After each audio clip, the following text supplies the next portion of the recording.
வணக்கம் entrepreneurs. Already நீங்கள் இந்தியாவில் சக்ஸஸ்ஃபுல்லாக பிஸ்னஸ் பண்ணிட்டு இருக்கீங்க. அடுத்து உங்களோட பிஸ்னஸை யூஎஸ் மார்க்கெட்டுக்கு எக்ஸ்பேண்ட் பண்ணலாம்னு நினைக்கிறீங்களா? ஆர்எல்ஸ் நீங்கள் ஆல்ரெடி இந்தியாவில் இருந்துக்கிட்டே நிறைய யூஎஸ் கஸ்டமர்ஸ்க்கு சர்வ் பண்ணிட்டு இருக்கீங்க.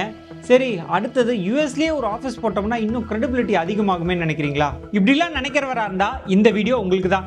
இந்த வீடியோவில் நம்ம இந்தியாவில் இருந்துக்கிட்டே நீங்கள் எப்படி யூஎஸில் ஒரு கம்பெனி ரிஜிஸ்டர் பண்ணுறது அப்படின்றத பற்றி டீட்டெயில்டாக பார்க்க போகிறோம். அது மட்டும் இல்லாமல் நீங்கள் யூஎஸில் கம்பெனி ரிஜிஸ்டர் பண்ணணும்னா நீங்கள் இங்கேருந்து நேராக ட்ராவல் பண்ணணுமா, ஆர்எல்ஸ் இங்கே இந்தியாவில் இருந்துக்கிட்டே நீங்கள் கம்பெனி ரிஜிஸ்டர் பண்ணணுமா, உங்கள் கம்பெனியில் யாராவது யூஎஸ் டைரக்டர் அப்பாயிண்ட் பண்ணணுமா, உங்களுக்கு யூஎஸில் ஒரு பிஸ்னஸ் ஆஃபீஸ், அதாவது ஒரு ஃபிசிக்கல் பிஸ்னஸ் ஆஃபீஸ் இருக்கணும் அப்படின்றது கம்பல்சரியா, இந்த மாதிரி நிறைய தகவல்களை இந்த வீடியோவில் நம்ம டிஸ்கஸ் பண்ண போகிறோம்.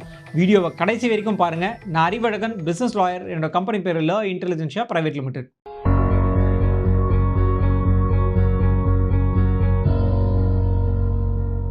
சரிங்க, இந்த யூஎஸ் கம்பெனி ரிஜிஸ்ட்ரேஷன் இதை பற்றி டீட்டெயில்டாக போகிறதுக்கு முன்னாடி எல்லாருக்கும் இருக்கக்கூடிய ஒரு பேசிக்கான சந்தேகத்தை அட்ரஸ் பண்ணிடலாம். நீங்கள் யூஎஸில் கம்பெனி ரிஜிஸ்டர் பண்ணணும் அப்படின்னா நீங்கள் யூஎஸ் சிட்டிசனாக இருக்கணும் அப்படின்றது அவசியமே கிடையாதுங்க. அது மட்டும் கிடையாது, நீங்கள் ஒரு யூஎஸ் சிட்டிசனை டேரக்டராக அப்பாயிண்ட் பண்ணணும் அப்படின்ற மாதிரி கூட எந்த ஒரு கம்பல்ஷனும் கிடையாது. இந்தியாவிலலாம் பார்த்தீங்கன்னா ஒரு ஃபாரின் நேஷனல் இந்தியாவில் வந்து கம்பெனி ரிஜிஸ்டர் பண்ணணும்னா கட்டாயம் அந்த கம்பெனியில் ஒரு இந்தியன் ரெசிடென்ட் டேரக்டர் அப்படின்றவங்கள அப்பாயிண்ட் பண்ணணும். பட் அந்த மாதிரி எந்த விதமான ரெகுலேஷனும் கிடையாது நீங்கள் யூஎஸில் பிஸ்னஸ் ஆரம்பிக்கிறதுக்கு. அது மட்டும் இல்லை, நீங்கள் யூஎஸில் ஒரு கம்பெனி ரிஜிஸ்டர் பண்ணோம் அப்படின்னா அதுக்கு உங்களுக்கு ஃபிசிக்கல் ஆஃபீஸ் அட்ரஸ் கூட இனிஷியல் டைமில் தேவை கிடையாது. அடுத்தபடியாக ரெண்டாவது, நீங்கள் ஒரு லைசன்ஸ் எல்லாம் அப்ளை பண்ணுறீங்கன்னா அந்த டைமில் உங்களுக்கு ஃபிசிக்கல் ஆஃபீஸ் எடுத்தீங்கன்னா போகிறோம். அது வரைக்கும் உங்களுக்கு ஃபிசிக்கல் ஆஃபீஸ் அட்ரஸ் கூட தேவை கிடையாதுங்க. இந்த மாதிரி நிறைய தகவல்கள் தான் நம்ம டிஸ்கஸ் பண்ண போகிறோம். அதுக்கு முன்னாடி ஒரு முக்கியமான கேள்வி, எதுக்காக, என்ன ரீசனுக்காக நீங்கள் யூஎஸில் கம்பெனி ரிஜிஸ்டர் பண்ணணும், என்னெல்லாம் பெனிஃபிட்ஸ் இருக்குது அப்படின்னு பார்த்தீங்கன்னா, முதல் விஷயம் கிளைண்ட்ஸ். உங்களுடைய டார்கெட்டட் ஆடியன்ஸ், அதாவது எந்த செக்மெண்ட்டை நீங்கள் ஃபோக்கஸ் பண்ண போகிறீங்களோ அந்த செக்மெண்ட் ஆஃப் பீப்புள்ன்றவங்க யூஎஸ் சிட்டிசன்ஸாக இருக்காங்க. இல்லை நீங்கள் யூஎஸில் இருக்கக்கூடிய டெரிட்டரியில் நிறைய மார்க்கெட் பண்ண போகிறீங்க, அந்த டெரிட்டரியை தான் உங்களுடைய ஒரு மார்க்கெட்டிங் டெரிட்டரியாக ஃபிக்ஸ் பண்ணுறீங்க அப்படின்னா உங்களுக்கு யூஎஸில் கம்பெனி இருக்கிறது நல்லது. ஏன் அப்படின்னா நீங்கள் இந்தியாவில் இருப்பீங்க, இந்தியாவில் சக்ஸஸ்ஃபுல்லாக பிஸ்னஸ் பண்ணிகிட்டு இருக்கீங்க, இங்கே ஆல்ரெடி உங்ககிட்ட ஒரு கம்பெனி இருக்குது. ஆனால் நீங்கள் அடுத்து யூஎஸ் கிளைண்ட்ஸை டார்கெட் பண்ணும்போது அந்த இடத்துல உங்களுக்கு ஒரு கம்பெனி இருந்துச்சுன்னா தான் அது ஒரு பெரிய கிரெடிபிலிட்டி ஃபேக்டராக பார்ப்பாங்க. ஸோ இது வந்து முதல் விஷயம். ரெண்டாவது விஷயம், இன்வெஸ்டர்ஸ் அப்படின்றவங்க உங்கள் கம்பெனியில் முதலீடு பண்ணி அது மூலிமா உங்கள் கம்பெனி ஸ்கேல் அப் ஆகும். அகைன் அதில் வரக்கூடிய லாபத்தில் அவங்களுக்கு நீங்கள் ஒரு பங்கு கொடுப்பீங்க. இவங்க தான் இன்வெஸ்டர்ஸ். நீங்கள் ஒரு ஸ்டார்ட் அப் பிஸ்னஸ் ஆரம்பிக்க போகிறீங்க, யூஎஸில் இருக்கக்கூடிய இன்வெஸ்டர்ஸ் கிட்ட நீங்கள் பிச் பண்ணணும்னு நினைக்கிறீங்கன்னா அவங்க உங்களை நம்பணும் அப்படின்னா நீங்கள் அங்கே ஒரு கம்பெனி ஆரம்பிக்கிறது ஆல்வேஸ் பெட்டர். ஏன்னா அவங்க அங்கேருந்து உங்கள் கம்பெனியில் இன்வெஸ்ட் பண்ணோம் அப்படின்னா அவங்களோட இன்வெஸ்ட்மெண்ட்ஸு, டாக்குமெண்டேஷன்ஸ் எல்லாம் இந்தியாவில் தான் எக்ஸிக்யூட் பண்ணுற மாதிரி இருக்கும். வேறஸ் உங்களுக்கு யூஎஸ்லேயே ஒரு கம்பெனி இருந்துச்சு அப்படின்னா அந்த இன்வெஸ்டர்ஸ் ரொம்ப ஈஸியாக நம்பி நீங்கள் அவங்களோட ஜூரிஸ்டிக்ஷனில் இருக்கீங்க அப்படின்ற காரணத்தினால உங்கள் கம்பெனியில் இன்வெஸ்ட் பண்ணுறதுக்கான வாய்ப்புகள் அதிகரிக்கும். ஸோ இது ரெண்டாவது காரணம். அடுத்து மூணாவது விஷயம், ஒரு பெரிய ஸ்டேட்டஸ். நீங்கள் ஆல்ரெடி குளோபல் லெவலில் பிஸ்னஸ் பண்ணிட்டு இருக்கீங்க, உதாரணத்துக்கு ஒரு எக்ஸ்போர்ட் பண்ணிட்டு இருக்கீங்க, ஆர்எல்ஸ் உங்களுடைய டெக்னாலஜி பேஸ்டு ப்ராடக்ட்ஸ், உங்களோட ஐடி சாஃப்ட்வேர் ப்ராடக்ட்ஸ் எல்லாம் இன்டர்நேஷனல் லெவலில் இருக்கக்கூடிய கிளைண்ட்ஸ்க்கு டிஸ்ட்ரிபியூட் பண்ணிட்டு இருக்கீங்க. இல்லை நீங்கள் ஒரு கன்சல்டன்ட், நிறைய இன்டர்நேஷனல் கிளைண்ட்ஸ் இருக்காங்க, எல்லாருக்குமே கன்சல்டிங் ப்ரொவைட் பண்ணிட்டு இருக்கீங்க அப்படின்னா உங்களுக்கு யூஎஸ்லேயுமே ஒரு கார்ப்பரேட் ஆஃபீஸ் இருக்குது அப்படின்னா அது ஒரு பெரிய கிரெடிபிலிட்டிங்க. ஒரு பெரிய ஸ்டேட்டஸ் உங்களுக்கு கிடைக்கும். உங்களோட கஸ்டமர்ஸ் எல்லாரும் சரிப்பா இது பெரிய கம்பெனி தான் போல், இந்தியாவில் ஒரு ஆஃபீஸ் வச்சுருக்காங்க, யூஎஸில் ஆஃபீஸ் இருக்குது அப்படின்ற மாதிரி உங்கள் மேலே ஒரு பெரிய ஸ்டேட்டஸ் அப்படின்றது அதிகரிக்கும். ஸோ இந்த மாதிரியான காரணங்களுக்காக நீங்கள் கட்டாயம் யூஎஸில் ஒரு கம்பெனி ரிஜிஸ்டர் பண்ணலாங்க. சரிங்க, யூஎஸில் கம்பெனி ரிஜிஸ்டர் பண்ணோம் அப்படின்றத முடிவு பண்ணிட்டீங்க. அடுத்து கம்பெனி ரிஜிஸ்டர் பண்ணுறதுக்கான ப்ராசஸ் என்ன அப்படின்னு தெரிஞ்சுக்கணும் இல்லையா? இதில் நிறைய ஸ்டெப்ஸ் இருக்குது. இதில் முதல் ஸ்டெப் என்ன அப்படின்னு பார்த்தீங்கன்னா உங்கள் கம்பெனியோடைய ஸ்ட்ரக்சர் என்ன அப்படின்றத நீங்கள் முடிவு பண்ணணும். உதாரணத்துக்கு இப்போ இந்தியாவில் proprietorship firm, partnership firm, private limited company, LLP, OPC, இந்த மாதிரிலாம் நிறைய டைப்ஸ் ஆஃப் கம்பெனிஸ் இருக்குது. நீங்கள் இந்தியாவிலேருந்து யூஎஸில் போய் ரிஜிஸ்டர் பண்ணோம் அப்படின்னா உங்களுக்கு இருக்கக்கூடிய ஆப்ஷன் ரெண்டுங்க. அதில் ஒன்று எல்எல்சி. இதனுடைய விரிவாக்கம் லிமிடெட் லயபிலிட்டி கம்பெனி. இந்தியாவில் எப்படி ஒரு பிரைவேட் லிமிடெட் கம்பெனி இருக்கோ அதே மாதிரி தாங்க யூஎஸில் எல்எல்சி அப்படின்னு சொல்லுவாங்க.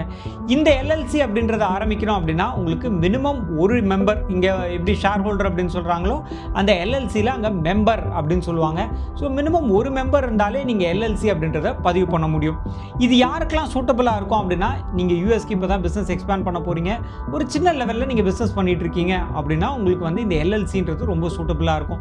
பெருசாக நிறைய இன்வெஸ்டர்ஸ் அந்த மாதிரிலாம் பிச் பண்ண போகிறீங்க, நிறைய இன்வெஸ்ட்மெண்ட்ஸ் உள்ளே கொண்டு வர போகிறீங்க அப்படின்னா எல்எல்சி போக வேண்டாம், ஐஎன்சி அது அடுத்தது பார்ப்போம்.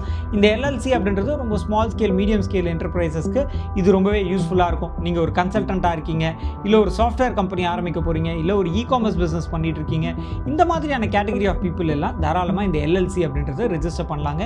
இது ரொம்ப ஈஸியான ப்ராசஸ், காஸ்ட் எஃபிஷியண்ட்டான ப்ராசஸ், ரொம்ப குறுகிய காலத்திலேயே நம்ம ஈஸியாக ரெஜிஸ்டர் பண்ணுற முடியும். அடுத்த ரெண்டாவது டைப் ஆஃப் என்டிட்டி ஐஎன்சி. இதை கார்ப்பரேஷன் அப்படின்னு சொல்லுவாங்க. ரொம்ப பெரிய லார்ஜ் ஸ்கேலில் நீங்கள் பிஸ்னஸ் பண்ணணும்னு நினைக்கிறீங்க, நிறைய இன்வெஸ்டர்ஸ் வெஞ்சர் கேபிட்டல் கம்பெனிஸ் எல்லாம் நீங்கள் அப்ரோச் பண்ணி அவங்கக்கிட்ட முதலீடு கேட்டு ஒரு பெரிய லெவலில் நீங்கள் பிஸ்னஸ் எக்ஸ்பேண்ட் பண்ணணும்னு நினைக்கிறீங்கன்னா இந்த ஐஎன்சி அப்படின்றது ரொம்ப ரொம்ப சூட்டபுளாக இருக்கும். இதில் இருக்கக்கூடிய பங்குதாரர்களை ஷேர் ஹோல்டர்ஸ் அப்படின்னு சொல்லுவாங்க. இது வந்து கொஞ்சம் காஸ்ட்லியான ப்ராசஸ், கொஞ்சம் டைம் கன்சியூமிங் ப்ராசஸ். இந்த நிறுவனம் வந்து ரொம்ப ஸ்ட்ரக்சர்டாக ஆர்கனைஸ்டாக நடக்கும். இதில் டைரக்டர்ஸ், ஷேர் ஹோல்டர்ஸ், மெம்பர்ஸ், ஆஃபீஸர்ஸ்னு நிறைய டெசிக்னேஷன்ஸ் எல்லாம் வச்சு நீங்கள் இந்த இன்கார்பரேஷனை கம்ப்ளீட் பண்ண வேண்டியிருக்கும். கொஞ்சம் பெரிய ப்ராசஸ் தாங்க. ஸோ இப்போ தான் நீங்கள் பிகினிங் லெவலில் இருக்கீங்க, யூஎஸ் மார்க்கெட்டை இப்போ தான் நீங்கள் எக்ஸ்ப்ளோர் பண்ண போகிறீங்கன்னா இனிஷியல் டைமில் நீங்கள் எல்எல்சி ரெஜிஸ்டர் பண்ணிக்கிறது ரொம்பவே அட்வைசபிள். சரிங்க, அடுத்து ரெண்டாவது ஸ்டெப், எந்த ஸ்டேட்டில் நீங்கள் வந்து பிஸ்னஸ் ஆரம்பிக்க போகிறீங்க அப்படின்றது ரொம்ப ரொம்ப முக்கியம். இப்போ இந்தியாவில் வந்து பார்த்தீங்கன்னா தமிழ்நாடு, ஆந்திரா, கர்நாடகா இப்படிலாம் இருக்குது இல்லைங்களா? அந்த மாதிரி யூஎஸில் எந்த ஒரு ஸ்டேட்டில் நீங்கள் பிஸ்னஸ் ஆரம்பிக்க போகிறீங்க அப்படின்றது ரொம்ப ரொம்ப முக்கியம். ஏன்னா ஒவ்வொரு ஸ்டேட்டுக்கும் rules and regulations, fees, tax இதெல்லாமே மாறுங்க. பட் இப்போ இருக்கக்கூடிய சினாரியோவில் நிறைய பேர் சூஸ் பண்ணுறது யூஎஸில் இருக்கக்கூடிய ஒரு இடமான டெலாவேர். டெலாவேரில் தான் நிறைய ஸ்டார்ட் அப் கம்பெனிஸ் ரெஜிஸ்டர் பண்ணிட்டு இருக்காங்க. இப்போ ரீசெண்டாக கூட நாங்கள் ஒரு கம்பெனிக்கு டெலாவேரில் கம்பெனி ரெஜிஸ்ட்ரேஷன் பண்ணி கொடுத்துருக்கோம். இது வந்து ரொம்ப ஒரு பிஸ்னஸ் ஃப்ரெண்ட்லி ஸ்டேட்டுங்க. நிறைய இன்வெஸ்டர்ஸ் டெலாவேரில் இருக்கக்கூடிய கம்பெனிஸில் இன்வெஸ்ட் பண்ணுறாங்க.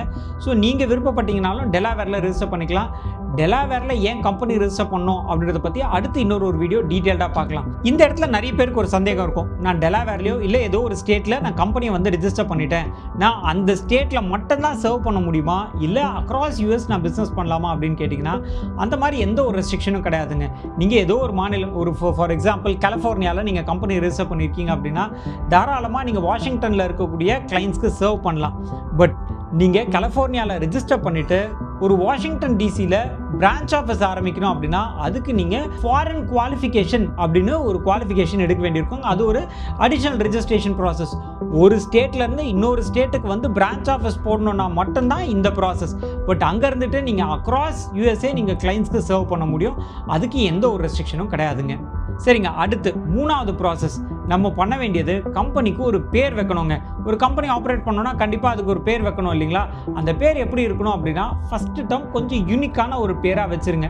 செகண்ட் டேர்ம் நீங்கள் என்ன பிஸ்னஸ் பண்ண போகிறீங்களோ அதுக்கான டேர்ம் முடியும் போது அது எல்எல்சியா இல்லை ஐஎன்சியா அப்படின்றத போட்டுருங்க. ஸோ இதுதான் கம்பெனியோடைய பேருக்கான ஸ்ட்ரக்சருங்க.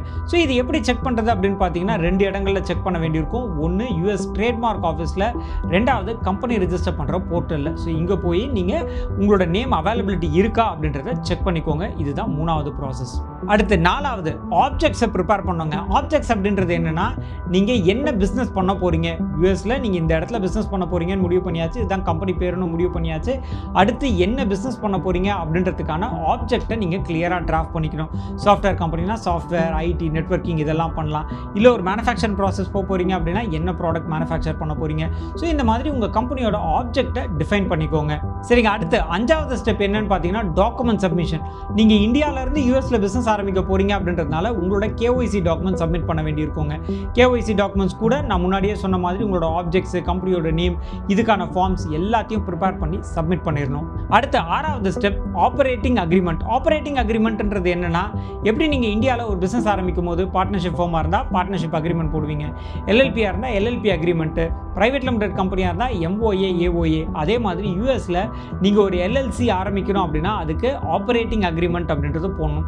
இந்த ஆப்பரேட்டிங் அக்ரிமெண்ட்டில் தான் நீங்கள் என்ன பிஸ்னஸ் பண்ண போகிறீங்க, உங்களோட ரூல்ஸ் என்ன, ரெகுலேஷன்ஸ் என்ன, யாரெல்லாம் இன்வெஸ்டர்ஸாக இருக்காங்க, ஸோ இந்த மாதிரி நிறைய டீட்டெயில்ஸை மென்ஷன் பண்ணி இந்த ஆப்பரேட்டிங் அக்ரிமெண்ட் அப்படின்றது போடுவீங்க. கிட்டத்தட்ட இதுதான் உங்களுடைய கம்பெனியோட பைபிள் அப்படின்னு சொல்லலாம். அடுத்து இந்த டாக்குமெண்ட்ஸ்லாம் சப்மிட் பண்ணதுக்கப்புறமா உங்களுக்கு இஐஎன் நம்பர் அப்படின்றது அலாட் ஆகுங்க. இந்த இஐஎன் நம்பர் அப்படின்றது என்னென்னா, எம்ப்ளாயர் ஐடென்டிஃபிகேஷன் நம்பர். இது ஒரு ஃபெடரல் டேக்ஸ் நம்பருங்க. இது வரி கட்டுற பர்பஸ்க்குலாம் நீங்கள் யூஸ் பண்ணலாம். எப்படி இந்தியாவில் ஒரு கிட்டத்தட்ட ஒரு பேன் கார்டு இருக்கும், அந்த மாதிரி இஐஎன் நம்பர் அப்படின்றது ரொம்ப ரொம்ப முக்கியம். ஒவ்வொரு என்டிட்டிக்குமே இந்த இஐஎன் நம்பர் அப்படின்றது இஷ்யூ பண்ணுவாங்க. சரிங்க, இந்த இஐஎன் நம்பருமே வந்துடுச்சு அப்படின்னா கடைசியாக நீங்கள் பண்ண வேண்டியது பேங்க் அக்கௌண்ட் ஓப்பனிங்.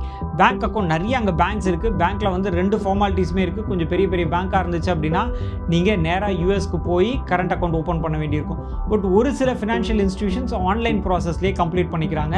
ஸோ உங்களுக்கு எந்த பேங்க்கில் நீங்கள் அக்கௌண்ட் ஓப்பன் பண்ணணும்னு முடிவு பண்ணிட்டு அதுக்கான ப்ரொசீஜர்ஸ் ஃபாலோ பண்ணி எதர் யூஎஸ்க்கு போய் ஓப்பன் பண்ணிக்கலாம், இல்லை இந்தியாவில் இருந்துகிட்டே ஆன்லைனில் நீங்கள் நிறைய ஃபினான்ஷியல் இன்ஸ்டிடியூஷன்ஸில் அக்கௌண்ட் ஓப்பன் பண்ண முடியும். ஸோ இதுதாங்க கம்ப்ளீட் ப்ராசஸ். நம்ம அடுத்து வரக்கூடிய வாரங்களில் இந்த கம்பெனி ரிஜிஸ்ட்ரேஷன் சம்மந்தமாக இன்னும் நிறைய தகவல்கள் பார்க்க போகிறோம். முக்கியமாக இந்த இஐஎன் நம்பர்னா என்ன, எப்படி பேங்க் அக்கௌண்ட் ஓப்பன் பண்ணுறது, கம்பெனிக்கு நேம் எப்படி வந்து சூஸ் பண்ணுறது, இந்த மாதிரி நிறைய விஷயங்கள் பார்க்கலாம். பட் அடுத்த வீடியோவில் நம்ம பண்ண போகிறது, நான் முன்னாடியே சொன்ன மாதிரி டெலாவேரில் கம்பெனி ரிஜிஸ்டர் பண்ணுறது மூலிமா என்னெல்லாம் அட்வான்டேஜஸ் இருக்குன்றதை பற்றி அடுத்த வீடியோவில் பார்ப்போம். நான் அறிவழகன், பிஸ்னஸ் லாயர். என்னோட கம்பெனி பேர் ல இன்டெலிஜென்ஷா பிரைவேட் லிமிடெட். நன்றி, வணக்கம்.